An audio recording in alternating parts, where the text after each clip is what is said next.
Terima kasih Bapa di dalam surga, oleh karena Putra Tunggal-Mu Tuhan Yesus Kristus penebus kami itu, yang telah membebaskan kami dari semua belenggu dosa, diselamatkan oleh karya anugerah yang ajaib. Terima kasih Bapa, terpujilah nama-Mu.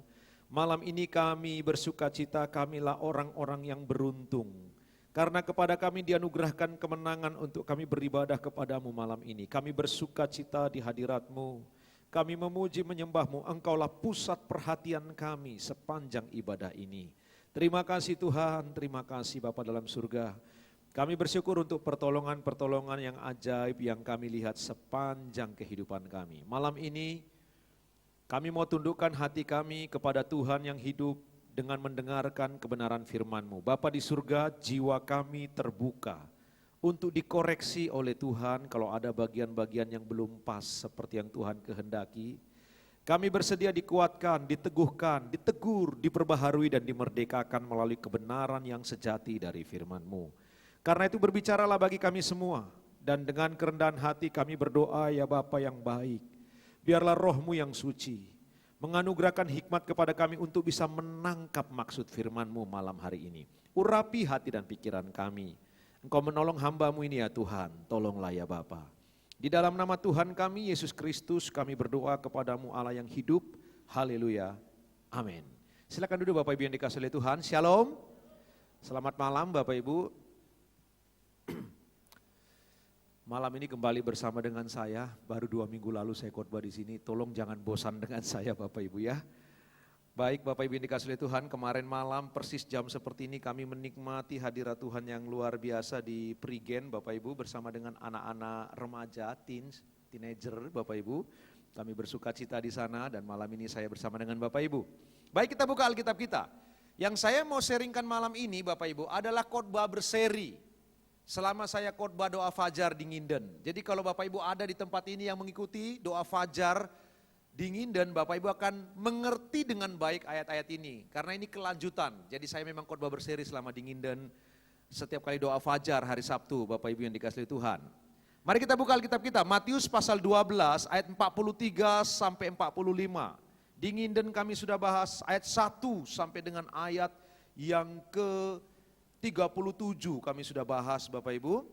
Nah di tempat ini kita akan belajar bersama-sama. Matius 12 ayat 43 sampai 45.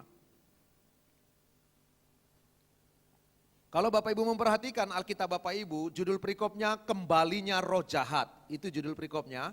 Nah kita mau belajar bersama-sama. Yang sudah dapat katakan amin? Ya Bapak Ibu, saya akan bacakan. Bapak Ibu menyimak pembacaan ini bersama-sama. Matius 12 ayat 43. Apabila roh jahat keluar dari manusia, ia pun mengembara ke tempat-tempat yang tandus mencari perhentian, tetapi ia tidak mendapatnya. Lalu ia berkata, aku akan kembali ke rumah yang telah kutinggalkan itu. Maka pergilah ia dan mendapati rumah itu kosong, bersih tersapu dan rapi teratur. Lalu ia keluar dan mengajak 7 roh lain yang lebih jahat daripadanya. Dan mereka masuk dan berdiam di situ. Maka akhirnya keadaan orang itu lebih buruk daripada keadaannya semula. Demikian juga akan berlaku atas angkatan yang jahat ini. Yang diberkati mereka yang membaca firman Allah, merenungkannya, menyimpan dalam hati serta melakukan kebenaran firman Tuhan dalam hidup mereka sehari-hari. Amin. Bapak Ibu kita mau belajar bagian ini bersama-sama ya, supaya Bapak Ibu bisa menangkap dengan baik. Selalu kalau baca firman Allah jangan lalai konteks, bacalah ayat sebelumnya, itu penting sekali. Supaya kita bisa menangkap maksud dengan baik. Mereka yang baca Alkitab sembarangan tidak mungkin bisa mengerti dengan baik. Jadi perhatikan ayat sebelumnya, perhatikan ayat sesudahnya, begitu Bapak Ibu ya. Nah pelan-pelan kita mau belajar bersama-sama malam hari ini. Bapak Ibu, dalam ayat 1, sampai ayat yang ke-7, ke-9, terus turun ayat ke-13, 14, Yesus berdebat dengan orang Farisi dan ahli Taurat. Karena apa? Karena Yesus sedang berjalan ke bait Allah, lalu murid-muridnya lapar, sampai di ladang gandum, hari itu hari Sabat, mereka harus beribadah ke rumah Allah, murid-muridnya yang lapar memetik gandum. Orang Farisi ahli Taurat lihat, lalu kemudian Yesus dikomplain. Kenapa muridmu memetik gandum di hari Sabat? Lalu Yesus membela murid-muridnya. Yesus ngomong, kalian gak perhatikan itu Daud. Bersama dengan pasukannya, kitabmu mencatat. Bersama dengan pasukannya, waktu mengalami kelaparan, masuk ke bait Allah, di ruang kudus, ada meja roti sajian yang gak boleh dimakan oleh siapapun, kecuali oleh imam. Tetapi Daud bersama dengan pasukannya, makan makanan yang diperuntukkan hanya bagi imam. Hari Sabat, kenapa tidak dianggap bersalah? Yesus membela para muridnya. Daud diperbolehkan makan bukan karena Daud raja. Karena Hizkia juga raja, tidak boleh makan itu. Kalau begitu kenapa dibolehin? Oleh karena alasan kemanusiaan. Ini orang-orang sudah kelaparan, bisa mati kelaparan. Itu sebabnya dibolehkan. Lalu kemudian Tuhan ngomong begini, Tuhan Yesus. Perhatikan itu para imam-imammu. Bukankah kalau engkau beribadah ke bait Allah, imam-imam itu melakukan pekerjaan yang tidak boleh dilakukan hari Sabat? Apa yang dilakukan para imam Bapak Ibu? Setiap kali hari Sabat, orang Israel harus beribadah. Untuk bisa beribadah, mereka harus meminta ampun atas dosa mereka dulu. Untuk minta ampun atas dosa mereka, mereka harus bawa darah domba, darah kambing, darah sapi. Jadi hari Sabat, para imam melakukan pekerjaan yang menjijikkan, tanda kutip. Apa itu? Potong domba, kuliti daging itu. Kuliti domba, sapi, lalu bakar di mezbah. Setiap kali Sabat menumpahkan darah. Setiap kali Sabat menumpahkan darah. Yesus ngomong, para imammu melakukan pekerjaan yang tidak boleh dilakukan di hari Sabat. Kok tidak dipandang bersalah? Orang Farisi ahli Taurat diam. Yesus sedang membela. Lalu kemudian Yesus berjalan terus ke bait Allah. Sampai di bait Allah, orang Farisi ahli Taurat mengamati. Kenapa? Di bait Allah ada orang lumpuh tangannya sebelah. Mereka mengamati apakah Yesus akan menyembuhkan. Lalu kemudian orang Farisi ahli Taurat berkata begini, apakah boleh menyembuhkan di hari Sabat? Mereka langsung tembak Tuhan Yesus begitu. Lalu Yesus ngomong Bapak Ibu dengan nada, kelihatannya nada yang cukup tinggi. Dia berkata, hei kamu, bukankah kamu punya domba? Dan kalau dombamu terjerembab masuk ke dalam lubang hari Sabat, engkau tetap mengangkatnya juga? Yang di sini lebih berharga daripada domba, ini manusia. Lalu kemudian Yesus berkata, hari Sabat boleh berbuat baik. Dia sembuhkan orang itu, lalu sembuh. Orang Farisi ahli Taurat tambah jengkel, tambah marah. Mereka bersekongkol mau membunuh Tuhan Yesus. Waktu mereka mau bunuh Tuhan Yesus, Yesus tahu isi hati mereka, Yesus menyingkir. Begitu Yesus menyingkir, Bapak Ibu yang dikasihi Tuhan, Matius mencatat. Dalam Matius pasal 12 ayat yang ke-18, ayat 17 dan 18, dia mengutip kitab Yesaya pasal 42 ayat 1 sampai 4. Dia itu Mesias. Tuhan yang dipilih oleh Allah dari perjanjian lama. Dialah Mesias yang sejati. Yang Tuhan berkata, rohku ada atasnya, kepadanya jiwaku berkenan. Dia berkata begitu Bapak Ibu. Terus kemudian setelah itu Yesus mengusir setan dari dalam diri seseorang. Waktu Yesus mengusir setan, orang Farisi, ahli Taurat terus ngomong begini. Dengan kuasa Beelzebul, dia mengusir setan. Nah lalu Yesus bicara tentang dosa yang tak terampuni itu Bapak Ibu. Kalau engkau menghujat aku, oke. Engkau menghujat Bapa, oke. Engkau menghujat Roh Kudus, engkau tidak akan pernah diampuni. Baik pada masa dunia ini maupun masa yang akan datang. Jadi Bapak Ibu perlu ingat ya Bapak Ibu. Setiap kali saya khotbah izinkanlah saya mengajar karena memang tipikal saya berkhotbah dan mengajar Bapak Ibu. Begini, apa sih dosa tak terampuni? Dosa menghujat Roh Kudus. Apa sih dosa menghujat Roh Kudus? Di dalam Alkitab kita Bapak Ibu, dosa bukan bicara kuantitas, tapi kualitas. Firman Allah berkata ada dosa yang dapat diampuni, ada yang tidak dapat diampuni. Ada dosa yang bersifat kekal, ada dosa yang bersifat tidak kekal. Apakah itu? Menghujat Roh Kudus. Apa menghujat Roh Kudus? Kadang-kadang orang percaya begini, aduh aku sudah menghujat Roh Kudus atau belum? Waktu engkau merasa, aduh aku sudah menghujat Roh Kudus apa belum ya? Begitu engkau punya perasaan begitu, itu berarti engkau tidak menghujat Roh Kudus. Waktu engkau punya kesadaran, jangan-jangan aku sudah menghujat, itu berarti engkau tidak menghujat. Karena engkau punya kesadaran.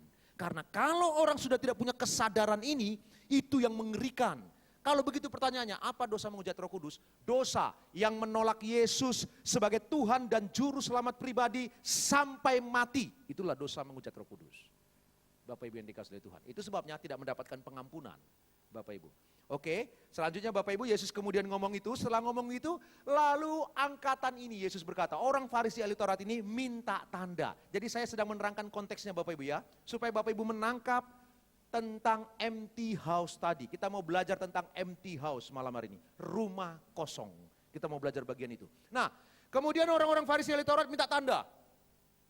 Mereka minta tanda kepada Tuhan Yesus. Apakah benar engkau Mesias? Berikan kepada kami tanda. Kira-kira begitu Bapak Ibu. Lalu Yesus ngomong begini Bapak Ibu. Angkatan yang jahat dan tidak setia ini meminta tanda. Itu perkataan keras Bapak Ibu. Sekali lagi Yesus berkata, angkatan yang jahat dan tidak setia ini meminta tanda. Kepada mereka tidak akan diberikan tanda kecuali tanda Yunus. Ini penting Bapak Ibu. Hati-hati sebagai anak Tuhan. Siapakah kita sampai kita merasa berhak minta tanda kepada Tuhan?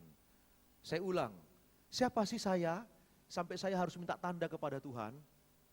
Lalu kita berkata, Pak Panggabean, bukankah dalam perjanjian lama orang-orang kudus perjanjian lama minta tanda? Oh ya, saya percaya, Abraham minta tanda, Gideon minta tanda, Bapak Ibu yang dikasihi Tuhan. Tapi perhatikan, beda sekali orang perjanjian lama dengan orang Farisi dan ahli Taurat yang Yesus katakan angkatan yang jahat dan tidak setia ini.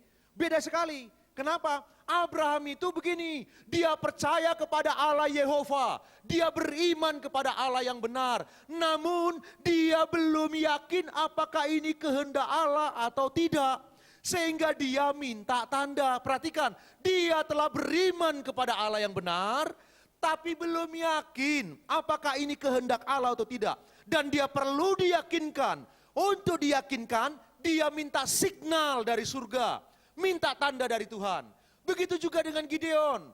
Dia beriman kepada Allah yang benar.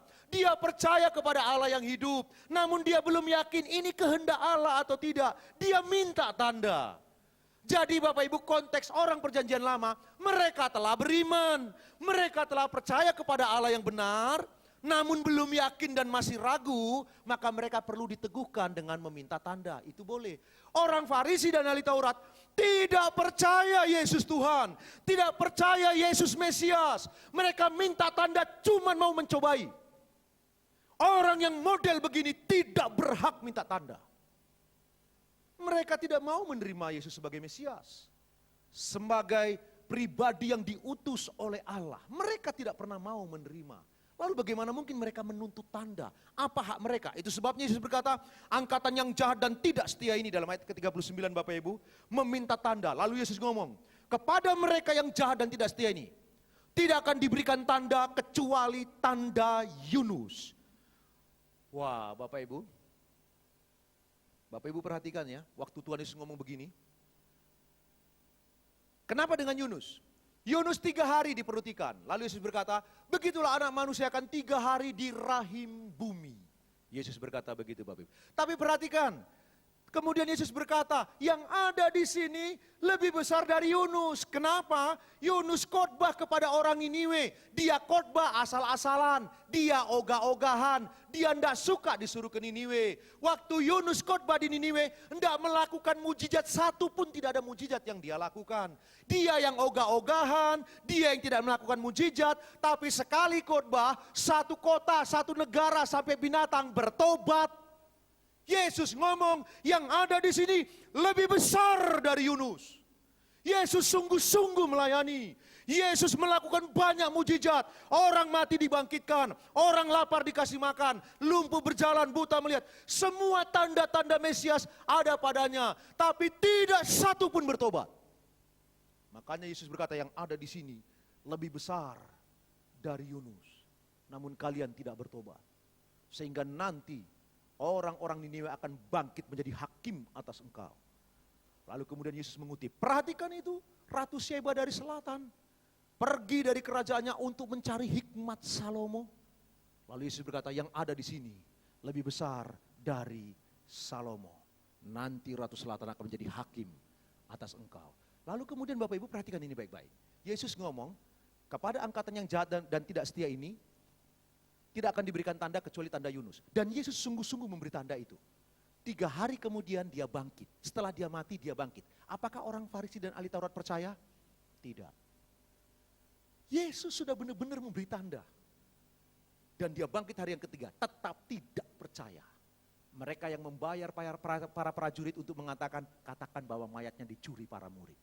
Coba bayangkan Bapak Ibu. Sudah diberi tanda, masih tidak mau percaya. Angkatan yang jahat dan setia ini meminta tanda. Nah, Setelah Yesus ngomong begitu Bapak Ibu, barulah kita sampai kepada teks yang kita baca tadi. Dengan begitu Bapak Ibu dan saya bisa memahami maksud teks di dalam Matius 12 ayat 43 sampai 45 tentang empty house. Tentang rumah kosong. Yesus cerita, dan rumah kosong. Perhatikan ayat sebelumnya Bapak Ibu, Yesus mengusir setan. Lalu kemudian dia dianggap dengan kuasa Beelzebul, dia mengusir setan. Jadi dia bicara tentang mengusir setan, lalu orang minta tanda, kemudian sampai kepada perumpamaan ini. Nah, Yesus ngomong, ada orang, rumah kosong, dia bilang ada rumah kosong, kemudian dibersihkan rumahnya, rapi teratur, karena sudah dibersihkan. Lalu kemudian roh itu, setan itu, pergi mengembara ke padang belantara. Waktu dia pergi ke padang belantara, dia lihat tidak ada tempat perhentian, dia balik ke rumah kosong. Waktu dia lihat ke rumah kosong itu tetap rapi, tersusun rapi, teratur dan sebagainya. Dia kemudian panggil temannya 7 lagi. Perhatikan kata 7, itu bicara sempurna. Berarti dia panggil roh jahat yang semakin jahat. Dia panggil 7 temannya, sekarang ada 8. Tinggal di rumah itu. Dan perhatikan Bapak Ibu, poinnya ada di ayat yang ke-45, perhatikan ya. Coba multimedia tunjukkan ayat itu, ayat 45. Matius 12 ayat yang ke-45, perhatikan ayat ini. Lalu ia keluar dan mengajak 7 roh lain yang lebih jahat daripadanya. Dan mereka masuk dan berdiam di situ. Maka akhirnya, apa selanjutnya? Keadaan orang itu lebih buruk. Perhatikan, di ayat sebelumnya Yesus cerita tentang rumah kosong. Lalu disimpulkan dalam ayat 45, maka keadaan orang itu. Jadi waktu Yesus berkata rumah kosong, itu metafora. Itu adalah bahasa metafora, Bapak Ibu, tipologi bahwa rumah itu adalah manusia yang sudah dibersihkan. Tetapi kemudian karena tidak diisi sesuatu, maka roh jahat masuk dalam diri dia, sehingga keadaan orang itu. Nah, memahami firman Tuhan begitu. Jadi yang dimaksud dengan rumah kosong adalah seseorang yang telah diusir setan dari dirinya, Bapak Ibu yang dikasihi Tuhan, tapi kemudian tidak mengisinya dengan apa-apa, sehingga setan datang, keadaan orang itu jauh lebih buruk daripada keadaan semula. Lalu kemudian ayat kunci ditutup dengan, demikian juga akan berlaku atas angkatan yang jahat ini. Nah, Bapak Ibu mari kita akan belajar bagian ini bersama-sama. Sebelum kita belajar, Bapak Ibu, pulang saya dari pelayanan di tempat ini 2 minggu lalu. Bapak Ibu, ada satu jemaat kami, suaminya itu kena kanker paru-paru. Lalu kemudian waktu itu masih Buddha, saya temani di Mount Elizabeth di Singapura, saya temanin terus, operasi saya temenin, saya tungguin, masih Buddha. Singkatnya kemudian dia minta saya tuntun dia untuk terima Yesus sebagai Tuhan dan Juru Selamat. Singkatnya kemudian dia bertobat Bapak Ibu sampai hari ini setia luar biasa. Dia punya keponakan, begitu dia bertobat Bapak Ibu, menerima Tuhan Yesus, dia injili keluarganya, beberapa kemudian sampai beberapa kami baptis keluarga besarnya Bapak Ibu. Lalu kemudian beberapa waktu lalu, istrinya bicara kepada saya, kami punya keponakan, keponakannya itu vegan, istilah di Batam, vegan itu vegetarian. Seorang yang sangat taat melakukan aturan agamanya, dia Buddha. Dan terpengaruh juga beberapa filsafat Konghucu, Bapak Ibu yang dikasihi oleh Tuhan. Nah, keponakannya ini taat sekali. Sampai-sampai kalau dia keluar rumah, dia tipikal orang yang tenang gitu Bapak Ibu. Dia bermeditasi, dia pergi ke Thailand, dia pergi ke macam-macam. Dia pokoknya mentaati ajaran agamanya sedemikian rupa. Kalau dia ke rumah, dia berhati-hati kalau melangkah. Jangan sampai nginjak semut. Karena kalau nginjak semut itu dia sudah salah, itu nyawa. Dia marah kepada cecenya, karena cecenya punya toko. Tokonya jual baygon. Untuk semprot nyamuk, dia marah. Tidak boleh nyamuk disemprot. Jadi dia kecewa sekali dengan cecenya. Semua saya suruh sampai Buddha di Batam, Bapak Ibu. Salah satu vihara terbesar di Asia itu ada di Batam dan sekarang ada di Jakarta juga. Kalau Yayasan Suci itu ada di Jakarta sana dekat bandara. Tapi kalau yang dari Thailand itu ada di Batam, itu besar sekali Bapak Ibu, besar sekali. Nah, dia itu Bapak Ibu kecewa kepada beberapa vihara-vihara yang memang orang ini sangat ketat, bermeditasi dan lain sebagainya. Singkatnya, jemaat kami yang cinta mula-mula ini pingin supaya ponakannya diinjili. Setiap kali kami janjian Bapak Ibu, mau ketemu, janjian, mau datang ke rumahnya, selalu yang sering kali dia kemudian membatalkan karena dia harus ke Hong Kong, harus macam bisnisnya harus dikelola dengan baik Bapak Ibu. Jadi sering kali batal, sering kali nggak jadi. Kadang-kadang waktu dia sudah siap, saya yang harus ke Surabaya. Akhirnya tidak pernah diizinkan Tuhan saya ketemu dengan orang tersebut. Orang ini kalau berdebat hebat. Jemaat kami bilang kalau dia berdebat Pak John, hebatnya, pintarnya, jadi kami sulit untuk mengatasinya. Kami butuh kehadiran Pak John. Tapi nggak pernah bisa Bapak Ibu, sampai kira-kira hari Rabu. Kemudian ada satu gereja, saya nggak bisa sebutkan namanya, ada gereja di Batam, datang ke rumah orang ini Bapak Ibu. Lalu kemudian orang ini, keponakannya ini diinjili. Singkatnya saya tidak tahu Bapak Ibu, kelihatannya tidak diinjili dari cerita dari suami istri ini, sebenarnya tidak diinjili, tapi ditengking-tengking. Roh apa ditengkingin, roh-roh itu ditengkingin, kemudian videonya itu karena selama ditengkingin itu di videonya di WhatsApp ke istri saya. Waktu saya berkunjung ke rumah mereka hari Rabu itu Bapak Ibu, sang suami menunjukkan video pelepasan itu. Jadi ditengking-tengking orang itu Bapak Ibu, orang itu cuma melet, gini aja diem, tenang, biasa aja, pelongo gitu Bapak Ibu. Waktu kemudian keluarga ini cerita kepada saya, tunjukkan videonya, saya ngomong ayat ini. Saya beritahu, Bu, Pak, hati-hati. Bukan saya tidak setuju dengan gereja itu tengkang-tengking itu orang. Tapi hati-hati. Firman Tuhan berkata, kalau rumah itu sudah kosong rapi teratur, harus diundang masuk Yesus Tuhan. Kalau enggak diundang masuk, keadaan orang itu akan lebih buruk lagi. Dia akan lebih mengerikan. Saya ngomong hari Rabu, hari Sabtu pagi, si istri WhatsApp istri saya, hari Minggu kita ngobrol. Begitu hari Sabtu mereka datang ke tempat keponakannya sudah gila, sudah telanjang bulat. Saya ngomong kepada istri, di mana tanggung jawab gereja? Berani-berani pelepasan. Saya ngomong kepada mereka, kalau itu benar setan paling takut kepada nama dan kuasa Tuhan Yesus Kristus. Kalau itu memang setan, dia pasti keluar. Tadinya dia normal, dia ajak berdebat baik, logikanya main, dia seorang yang ramah, cuman agak pendiam. Gara-gara ditengking-tengking oleh gereja. Lalu kemudian hari Sabtunya sudah telanjang bulat. Jadi orang gila. Di mana tanggung jawabnya? Bapak Ibu, setiap kali saya khotbah di Sydney, tanya kepada Pastor Hanhan, Agus Gunawan, setiap kali saya khotbah di Sydney, khotbah saya diasuransi. Bapak Ibu ini kasih Tuhan. Khotbah saya diasuransikan. Karena apa? Kalau sampai model begini terjadi di Sydney, itu gereja bisa dituntut, masuk penjara itu pendeta. Pertanyaannya di mana? Waktu situasi sudah seperti itu tambah buruk, apakah gereja hadir?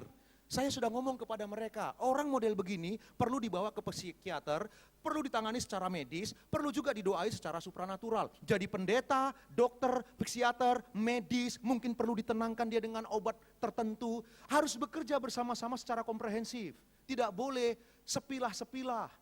Lalu sekarang sudah jadi gila, mau bagaimana? Gereja itu bermaksud baik. Dia bermaksud untuk menolong orang. Tapi kalau caranya salah, jadi salah semua. Yesus yang ngomong, kalau rumah sudah kosong, nggak diisi sesuatu, keadaan orang itu lebih buruk lagi. Karena itu malam ini Bapak Ibu, bukan hanya karena ini khotbah berseri saya doa fajar dingin, tapi saya terbeban untuk kita belajar bersama-sama malam hari ini. Amin. Coba yang mau belajar tepuk tangan buat Tuhan Yesus Kristus Bapak Ibu yang dikasih oleh Tuhan.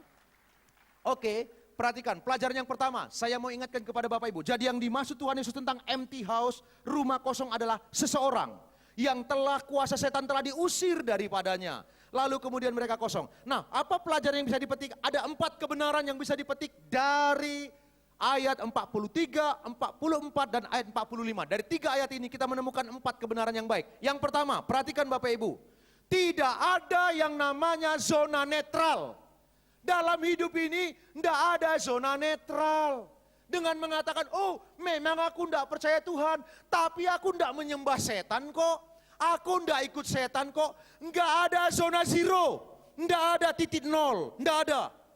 Tidak ada zona netral. Orang yang tidak berpihak kepada Kristus pasti dengan setan.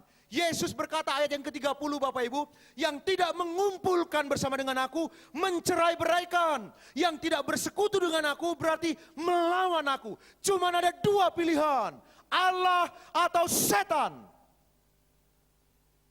Jangan pikir Bapak Ibu, Ini penting, jangan pikir kalau orang tidak menyembah Tuhan, belum tentu dia menyembah setan. Sebentar, enggak ada zona netral. Enggak percaya Yesus Tuhan, pasti setan.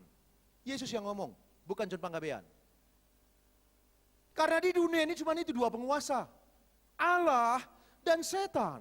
Allah yang maha kuasa, setan kuasanya cuma kecil, tapi masih diizinkan Allah dia ada di dunia ini. Jadi hanya dua kekuatan ini Bapak Ibu. Kalau tidak Tuhan, ya setan. Tidak ada zona nol. Tidak ada, sekali lagi ingat baik-baik. Tidak ada zona netral. Itu sebabnya kita perlu berdoa buat anggota keluarga kita. Berdoa buat keturunan kita, saudara-saudara kita. Supaya mereka percaya Yesus sebagai Tuhan dan Juru Selamat. Perhatikanlah ini Bapak Ibu. Yesus sedang ingin memberitahu. Tidak ada yang namanya empty house. Tidak ada. Karena begitu rumah kosong, tidak ada isinya, langsung yang lain yang berkuasa. Tidak ada empty house. Bapak Ibu dan saya harus memahami ini, Bapak Ibu yang dikasihi Tuhan. Dan kalau Bapak Ibu dengan cermat memahami ayat ini, empty house itu bukan situasi yang begitu lama, setan pergi mengembara lama, sekian tahun kemudian baru datang lagi. Oh bukan, bukan bicara tentang begitu. Begitu tidak ada yang mengisi, yang lain mengisi. Kalau tidak ada roh Tuhan, pasti roh setan. Ini serius Bapak Ibu. Nanti saya akan tunjukkan, buktikan, terus kita akan buktikan poinnya. Karena itu kita langsung saja masuk poin yang kedua. Pelajaran yang kedua, kalau yang pertama tidak ada zona netral Bapak Ibu, tidak ada yang namanya empty house, tidak ada yang namanya rumah kosong, karena begitu ditinggal yang lain pasti akan masuk, Bapak Ibu yang dikasihi Tuhan. Maka pelajaran yang kedua, ini penting sekali. Pelajaran yang kedua ternyata begini, setiap orang tidak pernah menjadi tuan atas dirinya sendiri. Saya ulang Bapak Ibu, setiap pribadi, setiap manusia tidaklah tuan atas dirinya sendiri. Saya bukanlah bos atas diri saya sendiri. Saya bukanlah raja atas diri saya sendiri. Tidak sama sekali Bapak Ibu. Karena apa? Kalau kita kembali kitab Kejadian pasal 1, 2, dan 3, kita diberitahu manusia tidak pernah diciptakan untuk independen. Tidak pernah. Manusia tidak pernah diciptakan untuk otonom, tidak pernah. Manusia dijadikan Allah untuk dependen, bergantung kepada Allah. Perhatikan ya, waktu dijadikan si Adam, dibentuknya, lalu kemudian dihembuskan nafas hidup. Perhatikan roh yang ada pada Allah, roh itu ada pada Adam, Bapak Ibu yang dikasihi Tuhan. Sehingga keberadaan Adam sangat bergantung kepada keberadaan Allah. Keberadaan manusia bergantung kepada Allah. Jadi manusia dari awalnya dijadikan oleh Allah untuk bergantung kepada Tuhan, untuk terikat kepada Allah.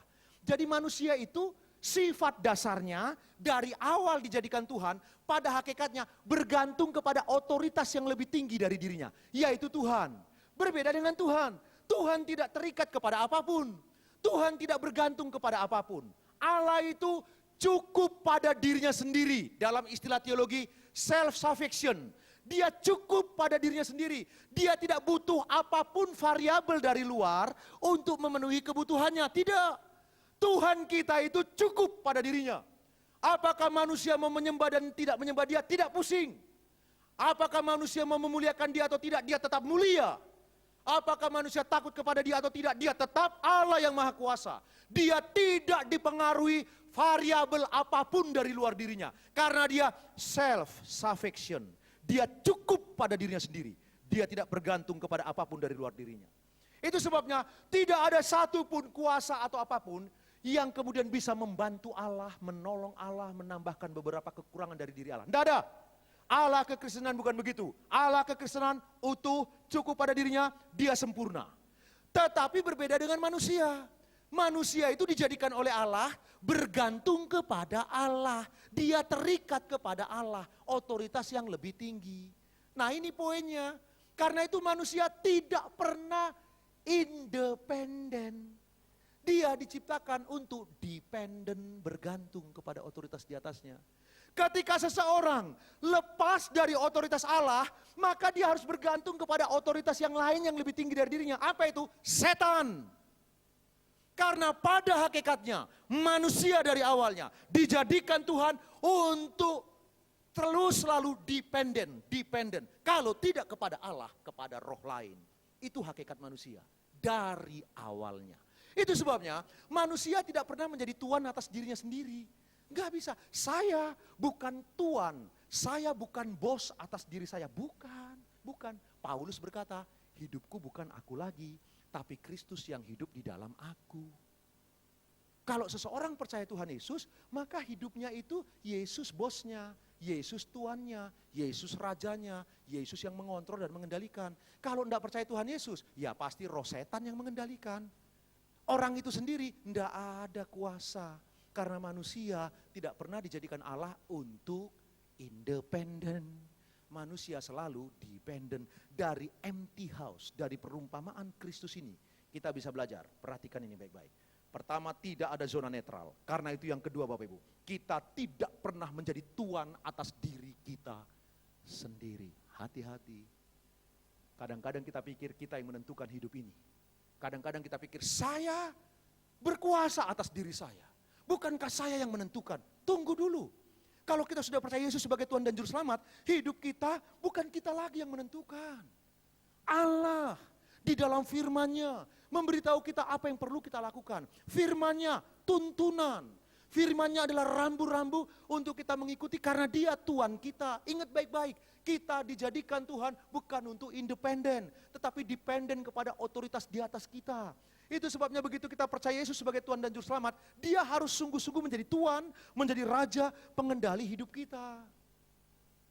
Itulah sebabnya Bapak Ibu dikasihi Tuhan, bagian ini penting sekali perumpamaan yang dikatakan Tuhan Yesus. Dia mau ngomong apa Bapak Ibu? Orang Farisi, ahli Taurat, kayaknya menyembah Allah Yehova, punya Taurat, tetapi mereka ingin independen, ingin terus keluar, merasa diri mampu memimpin dirinya sendiri tanpa Allah. Saya nggak sempat terangkan di ayat-ayat sebelumnya Bapak Ibu. Kalau Bapak Ibu mengikuti dalam doa fajar akan lebih mudah memahami bagian ini Bapak Ibu. Tapi enggak apa-apalah Bapak Ibu yang dikasihi Tuhan. Paling tidak perhatikan ini baik-baik. Semua yang ada di ruangan ini, kita percaya Yesus sebagai Tuhan dan Juru Selamat. Amin. Ya, yang percaya tepuk tangan buat Tuhan Yesus Bapak Ibu yang dikasihi Tuhan. Kalau begitu, Bapak Ibu dan saya mau, enggak ada pilihan. Kita bukanlah raja atas diri kita sendiri. Kita bukan tuan atas diri kita sendiri. Oh bukan. Hidup kita bukan milik kita lagi. Sudah ditebus, harganya lunas dibayar. Firman Allah berkata begitu. Sudah lunas. Sekarang kita menjadi milik Allah. Karena itu Dia menjadi komando. Dia menjadi komandan kehidupan kita. Kalau begitu apa pelajarannya? Banyak sekali. Tapi paling tidak beberapa hal. Yang pertama, perhatikan keputusan-keputusanmu. Apakah keputusan-keputusanmu keputusan yang sesuai dengan kehendaknya? Perhatikan pilihan-pilihanmu. Apakah pilihan-pilihanmu pilihan-pilihan yang dengan benar mengagungkan Allah sebagai otoritas tertinggi dalam hidup kita? Apakah mimpi-mimpi kita, cita-cita kita, keinginan-keinginan kita seturut dengan Sang Tuhan yang memiliki hidup kita? Karena dalam hidup ini cuma ada dua otoritas, otoritas Tuhan atau otoritas setan. Tidak ada yang namanya otoritas manusia. Tetapi perhatikan dunia di mana kita hidup. Zaman kebodohan. Inilah puncak zaman kebodohan umat manusia Bapak Ibu. Perhatikan para motivator-motivator di luar sana. Mereka mengajarkan, hei bukankah engkau bos atas dirimu? Bukankah engkau raja dan menentukan dirimu sendiri? Jadilah dirimu sendiri. Alkitab berkata, jadilah seperti yang Kristus mau. Jadilah seperti putra tunggal Allah. Tapi mereka mengajarkan, jadilah dirimu sendiri. Engkau adalah raja bagi dirimu sendiri. Engkau adalah penentu keberhasilan bagi dirimu sendiri. Siapa bilang? Motivator sekarang ingin meninggikan manusia, menganggap manusia berhak atas dirinya sendiri. Padahal manusia dijadikan Allah untuk bergantung kepada otoritas yang lebih tinggi dari dirinya. Hati-hati. Ayo tepuk tangan buat Tuhan, ya benar, tepuk tangan buat Tuhan Yesus Kristus Bapak Ibu. Kita perlu berhati-hati. Tidak semua motivator-motivator di luar sana sesuai dengan Alkitabiah Bapak Ibu. Berhati-hati. Perhatikan ini, saya sudah pernah terangkan kepada Bapak Ibu. Satu-satunya cara, sekali lagi, satu-satunya cara untuk seseorang meninggikan Allah, dia harus merendahkan dirinya serendah-rendahnya. Waktu seseorang merendahkan kemanusiaannya, dia sedang meninggikan Allah. Waktu orang meninggikan kemanusiaannya, dia pasti sedang merendahkan Allah. Karena bandul timbangannya cuma dua. Mereka yang merendahkan manusia sedang meninggikan Allah. Mereka yang meninggikan manusia sedang merendahkan Allah. Cuman itu. Enggak ada bandul ketiga. bandulnya cuma 2. Bapak Ibu yang dikasih oleh Tuhan, itulah sebabnya dari perumpamaan rumah kosong ini kita belajar. Ternyata pertama tidak ada zona netral. Yang kedua Bapak Ibu yang dikasih oleh Tuhan, kita diingatkan, kita bukan tuan atas diri kita sendiri. Ada yang memiliki kita, kalau bukan Tuhan, yang lain. Karena itu pastikanlah Bapak Ibu, biarlah kita semua yang hadir pada malam hari ini, waktu kita mau mengambil keputusan, pastikan keputusanmu seturut dengan kehendak Allah. Keinginanmu, cita-citamu, pilihan-pilihanmu, biarlah sesuai dengan kehendak Allah yang agung itu. Amin. Yuk tepuk tangan buat Tuhan Yesus Kristus Bapak Ibu yang dikasih oleh Tuhan. Ya, pelajaran yang ketiga Bapak Ibu, kita cepat ya. Pelajaran yang ketiga, coba perhatikan ayat itu Bapak Ibu. Ayat yang ke-44. Dimulai dari ayat 43 saya baca, apabila roh jahat keluar dari manusia, ia pun mengembara ke tempat-tempat yang tandus mencari perhentian. Tetapi ia tidak mendapatnya. Lalu ia berkata, aku akan kembali ke rumah yang telah kutinggalkan itu. Rumah itu di sana adalah manusia tadi Bapak Ibu ya. Maka pergilah ia dan mendapati rumah itu kosong, bersih tersapu dan rapi teratur. Perhatikan Bapak Ibu, kebenaran yang ketiga. Yesus ngomong, kalau ada roh jahat sudah keluar dalam diri manusia, dia pergi ke padang belantara cari perhentian. Nah, waktu saya pelajari teks ini penting sekali Bapak Ibu dan saya pahami. Dengarkan ini baik-baik. Setan tidak tinggal di padang belantara. Perhatikan perumpamaan ini. Dia pergi ke padang belantara, enggak ada. Emangnya kurang luas padang belantara? Ada banyak hal di padang belantara. Tapi kenapa? Dia enggak dapatkan tempat. Kalau begitu apa sih tempat setan? Setan tidak tinggal di kuil-kuil buatan manusia. Setan tidak tinggal di gambar-gambar tertentu, di lambang-lambang tertentu. Tidak sama sekali. Setan tidak tinggal di kuburan. Tidak. Perhatikan ayat ini baik-baik Bapak Ibu. Kadang-kadang kita takut kuburan. Setan tidak tinggal di kendi-kendi tertentu. Tidak. Kalau begitu bagaimana? Setan tinggal dalam diri manusia. Itu sebabnya perhatikan ini. Yesus tidak pernah mengusir setan dari kuil. Yesus tidak pernah mengusir setan dari dalam rumah. Yesus itu mengusir setan dari dalam diri manusia. Waktu ada orang sakit lumpuh, diusir setannya, langsung sakitnya sembuh. Waktu Maria Magdalena dirasuki 7 roh jahat, diusir rohnya, Maria Magdalena bertobat. Perhatikan, Yesus tidak pernah sekalipun mengusir setan dari dalam rumah, mengusir setan dari patung-patung tertentu, dari berhala-berhala tertentu. Baca perjanjian baru, tidak ada satu rasul pun yang mengusir setan dari kendi-kendi, dari gambar-gambar, dari apalagi Bapak Ibu, kuil-kuil. Enggak ada. Selalu Yesus mengusir setan dalam diri manusia.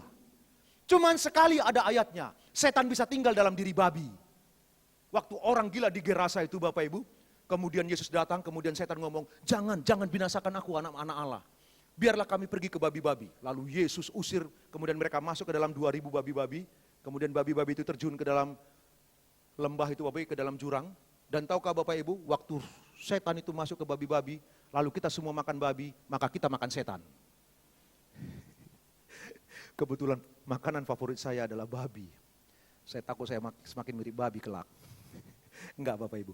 Bapak Ibu perhatikan, ini pelajaran penting sekali. Kita pikir ya, saya ulang, kita pikir setan tinggal di kuburan. Kita pikir setan tinggal di pohon-pohon beringin tertentu, tempat-tempat tertentu. Ini pelajaran penting, kayaknya remeh, ini merembet kemana-mana Bapak Ibu. Mohon maaf, kalau malam ini kita berbeda enggak apa-apa. Tapi Bapak Ibu pertanyaannya begini, perbedaan boleh, tapi Alkitab harus menjadi hakim tertinggi bagi kita kalau kita berbeda. Dia akan menjadi pengadil bagi kita. Begini. Ini penting Bapak Ibu. Kita pikir setan itu ada di gambar-gambar tertentu. Ada pendeta-pendeta tertentu. Lihat kendi. Kendinya gambar naga. Ini ada setannya. Karena gambar naga. Sebentar. Serius kalau ngomong. Bicara sesuai firman Allah. Firman Allah yang saya bagikan malam hari ini Bapak Ibu. Tidak dibangun di atas dasar pengalaman manusia. Firman yang saya bagikan di atas kebenaran firman Allah yang sejati. Dengarkan ini baik-baik. Dengarkan ini ya. Firman Allah datang kepada manusia bukan di ruang kosong. Firman Allah datang kepada manusia bukan di ruang hampa. Firman Allah datang kepada manusia menggunakan budaya, menggunakan tradisi. Nah, firman Allah ditulis dalam budaya dan tradisi Ibrani dan Yunani.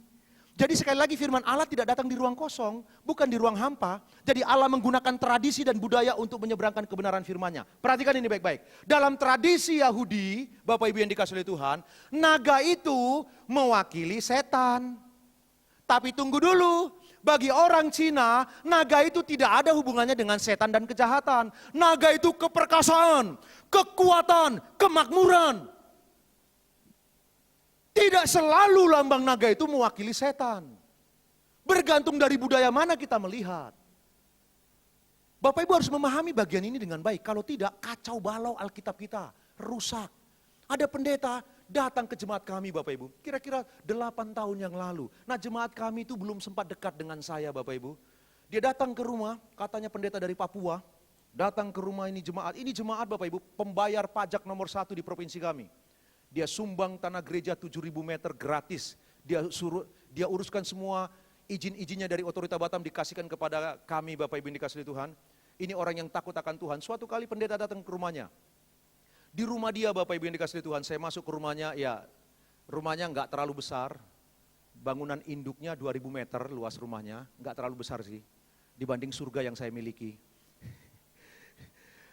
Halamannya 6.000 meter, jadi tambah bangunan dia punya luas itu 8.000 meter. Satu bukit kecil di satu perumahan dia beli Bapak Ibu yang dikasihi Tuhan, jadi rumahnya di atas bukit sendiri, eksklusif sekali. Sampingnya lapangan golf semua Bapak Ibu. Waktu dia masuk ke rumah, ini pendeta masuk ke rumah, dia punya satu gambar burung Raja Wali Bapak Ibu. Bukan gambar, patung dari kristal asli. Kemudian bulu emasnya di tengkuknya ini dan di beberapa bulunya, itu dari emas murni. Berharga ratusan juta Bapak Ibu yang dikasihi, sangat mahal. Lalu waktu pendeta ini datang masuk rumah itu lalu berkata pendeta ini begini, ini ada rohnya. Apa yang terjadi Bapak Ibu? Dia nginap di rumah itu terus dia bilang, ini ada rohnya. Karena itu saya harus bawa pulang.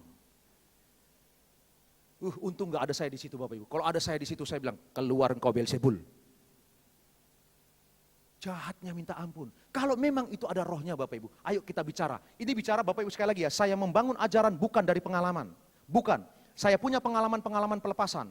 Saya punya pengalaman. Saya bertobat dilepaskan dulu Bapak Ibu. Saya suka perdukunan dulu. Saya punya pengalaman-pengalaman tentang roh-roh begitu Bapak Ibu. Tapi dengarkan ini baik-baik. Ada banyak orang kemudian membangun ajaran dari pengalaman. Tidak boleh. Seseorang harus membangun pengajaran dari kebenaran firman Allah. Dengarkan ini baik-baik. Kalau memang itu ada rohnya, harusnya dihancurkan. Ini pun menjadi perdebatan kalau dihancurkan. Tapi oke lah, kita anggap nanti kita akan terangkan. Begini Bapak Ibu. Kalau ada rohnya, harusnya di depan yang punya dihancurkan dong. Kalau mau fair, oh ini ada setannya, mari kita hancurkan. Bapak yang menghancurkan, karena ini rumah Bapak. Jangan main ambil bawa pulang, pasti dia jual. Ngawur itu orang.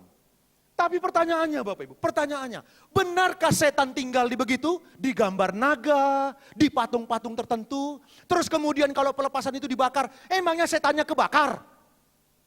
Setan itu makhluk kekal, dia makhluk roh, nggak bisa dibakar dengan api manusia. Perhatikan Bapak Ibu, yang sanggup membakar setan, api ilahi. Seperti apa api ilahi? Perhatikan waktu Musa ketemu dengan semak belukar yang menyala.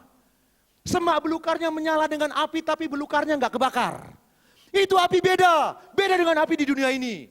Pertama perhatikan, Kisah Para Rasul pasal yang kedua, waktu para rasul dipenuhi dengan Roh Kudus, ada lidah-lidah api. Apakah para rasul hangus? Tidak. Itu api yang beda, api surgawi. Api itu yang bisa menghancurkan setan. Api yang kita punya itu enggak ada apa-apanya. Emangnya di neraka ada api model begitu? Emangnya api model begitu bisa membunuh roh? Emangnya kalau patung kita bakar terus kemudian setannya mati? Perhatikan ayat ini. Dia tidak tinggal di kuburan-kuburan. Dia tidak tinggal di pohon-pohon tertentu. Dia tinggal di dalam diri manusia. Kenapa enggak manusianya yang dibakar? Bapak Ibu perhatikan ini baik-baik. Kalau ada orang datang kepadamu pendeta, lihat ada kendi. Kemudian ngomong, ini ada setannya, mari kita bakar. Kasih tahu dia, Pak, kemarin ada jemaat kami di rumahnya ada setan. Kenapa enggak rumahnya aja dibakar ya? Ayo kita fair. Kenapa kalau ada katanya, ayo kita bersihkan rumah, ada setannya. Kok rumahnya nggak dibakar? Kenapa kalau cincin harus dibakar, kendi harus dibakar? Dan kalau kita mau jujur, karena firman Allah berkata, setan bukan tinggal di tempat-tempat begitu, setan tinggal dalam diri manusia, manusianya saja dibakar sekalian. biar masuk penjara semua. Kok saya jadi marah-marah begini ya? Jengkel, sorry Bapak Ibu, jengkel dengan ada pendeta yang membodoh-bodohin jemaat yang kadang-kadang imannya murni, imannya tulus. Tapi karena pemahaman firman yang sederhana, mereka dimanipulatif, mereka dibohong-bohongin. Lalu pendeta ini merasa lebih sakti dari pendeta yang lain. Bapak Ibu, belajar firman Allah sungguh-sungguh, jangan mau dibohongin. Setan tidak tinggal di tempat-tempat begitu. Yesus ngomong, kalau setan itu sudah diusir dalam dari roh manusia itu, dia pergi mengembara, cari orang lagi, supaya dia bisa tinggal lagi. Bapak Ibu yang dikasihi Tuhan, jadi setan itu tinggalnya dalam diri manusia. Mulai sekarang jangan takut kuburan, malam ini belajar tidur di kuburan. Jangan takut kuburan, jangan takut tempat gelap. Aneh Bapak Ibu, sungguh. Perhatikan orang gila di Gerasa itu, dia di kuburan, tapi setannya bukan di kuburan, di dalam diri orang Gerasa itu, orang gila itu. Jadi setan itu tinggalnya dalam diri manusia. Mulai hari ini jangan dibodohi. Jangan mau.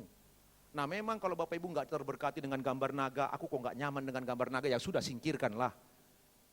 Ya sudah singkirkan saja, kan gitu Bapak Ibu yang dikasihi Tuhan. Tapi jangan juga mau dimanipulasi. Ingat baik-baik, firman Allah tidak berbicara di ruang kosong. Firman Allah berbicara melalui budaya dan tradisi. Ada budaya tertentu Bapak Ibu yang dikasihi Tuhan. Bagi kita, contohnya Bapak Ibu.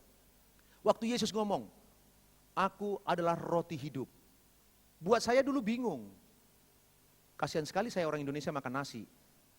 Roti itu kan makanan pokok mereka. Sehingga kalau tidak ada roti itu seperti tidak ada kehidupan bagi orang Israel. Bagi kita makanan pokok kan nasi. Perhatikan bahwa Alkitab berbicara dalam tradisi, dalam budaya, Bapak Ibu, dalam kebiasaan. Jadi kalau kita telan mentah-mentah, berarti kita semua harus berubah dong, makanan pokoknya adalah roti.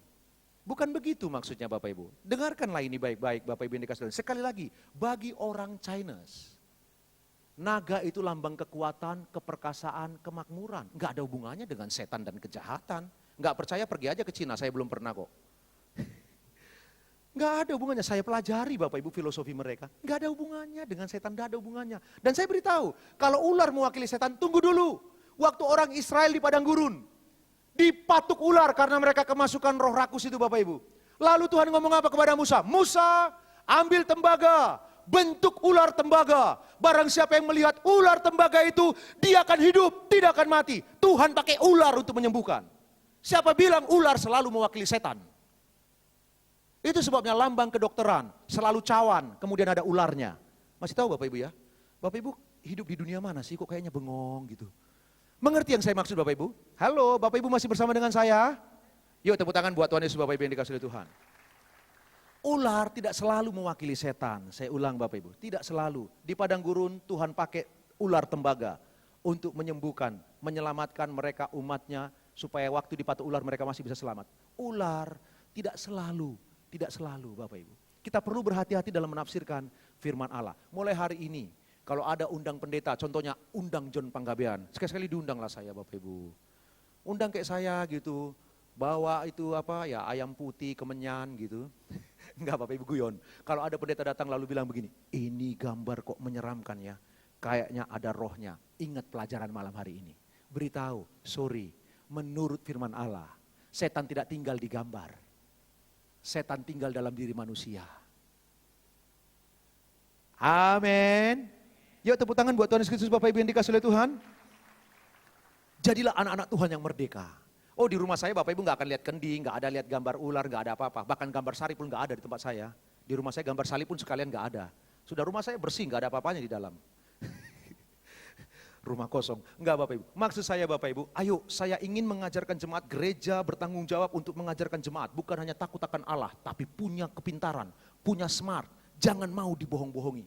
Sekali lagi, saya membangun pengajaran bukan dari pengalaman. Saya punya pengalaman aneh-aneh Bapak Ibu yang dikasihi Tuhan, tapi saya tidak akan mengajarkan itu kepada jemaat. Firman Allah harus menjadi pijakan hakim tertinggi. Amin. Yang percaya tepuk tangan buat Tuhan Yesus Kristus Bapak Ibu yang dikasihi Tuhan. Ingatlah melalui perumpamaan ini yang pertama tidak ada zona netral.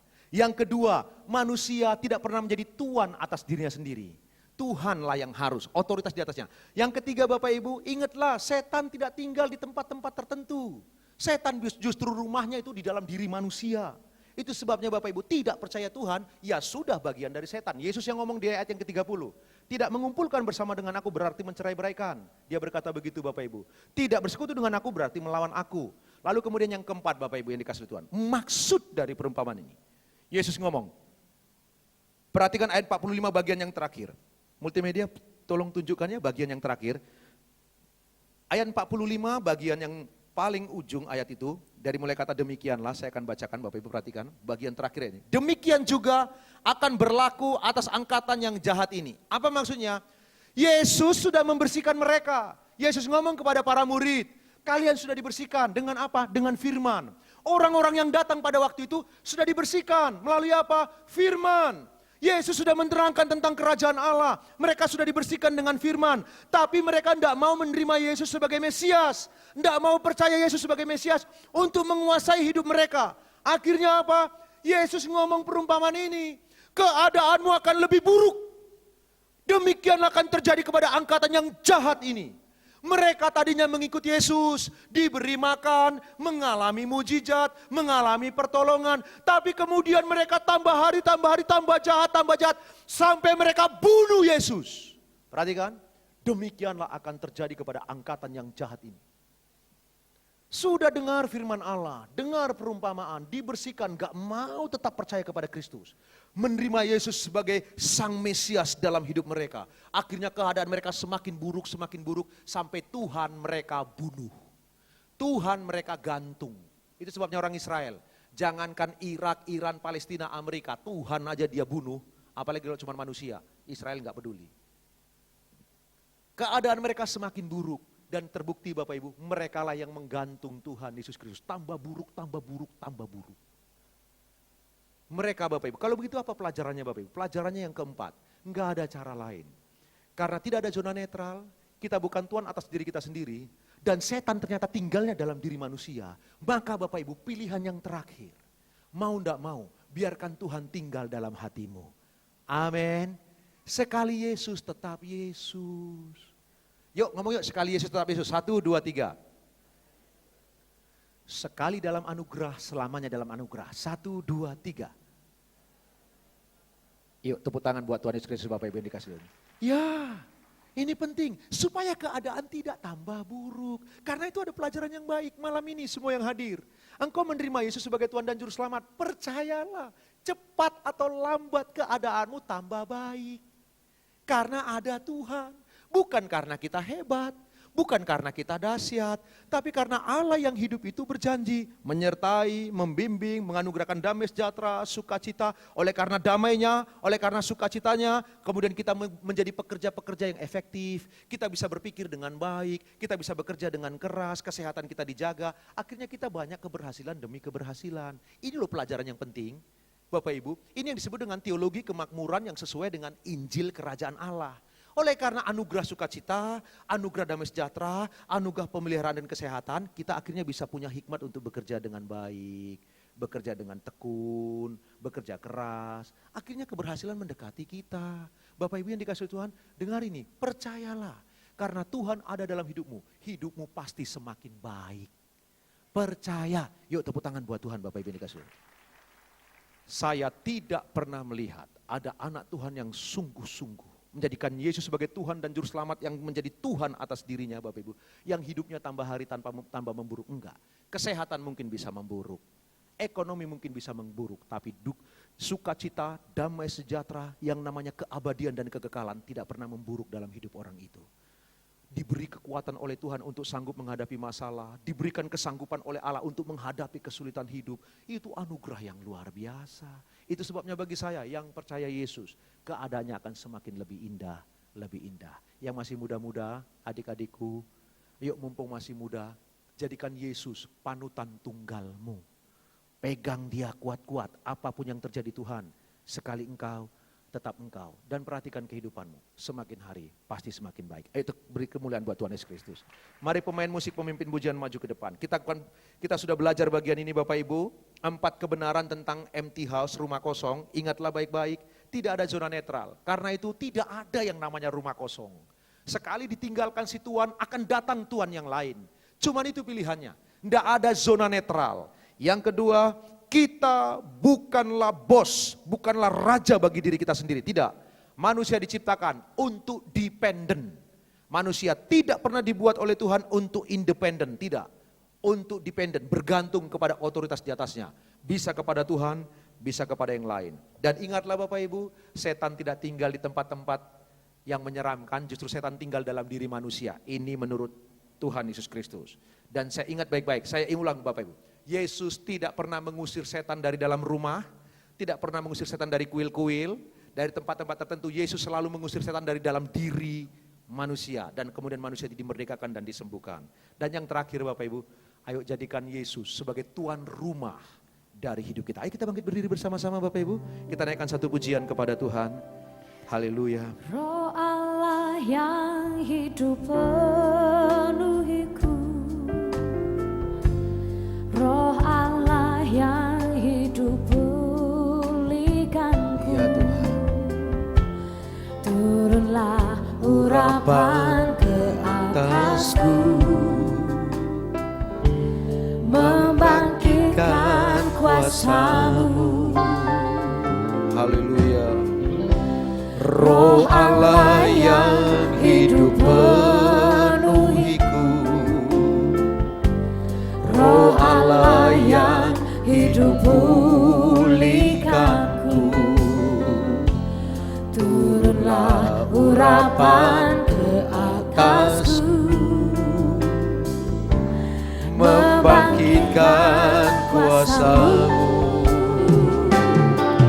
membebaskan hidup yang terbelenggu, memulihkan hati mereka yang terluka, hati mereka yang terluka,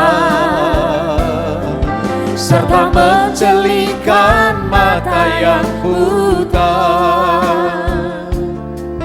Jadikan hidupku alat-Mu, dipenuhi urapan baru, menyatakan kebesaran kuasa-Mu. Dari awal kita naikkan pujian ini sebagai doa kepada Tuhan. Roh Allah yang hidup penuhiku, Roh Allah yang hidup pulihkanku. Turunlah urapan ke atasku, membangkitkan kuasa-Mu. Roh Allah yang hidup penuhiku,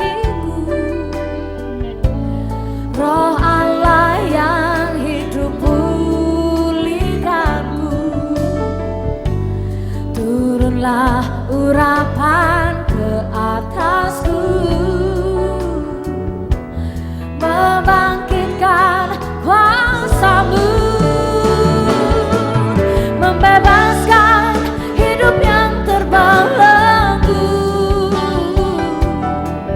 memulihkan hati mereka yang terluka,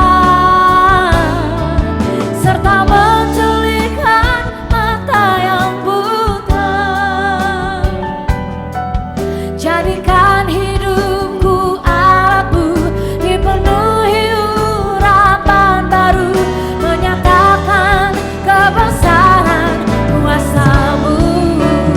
Oh, membebaskan hidup yang terbelenggu, oh, memulihkan hati mereka yang terluka, serta mencelingkan mata yang buta.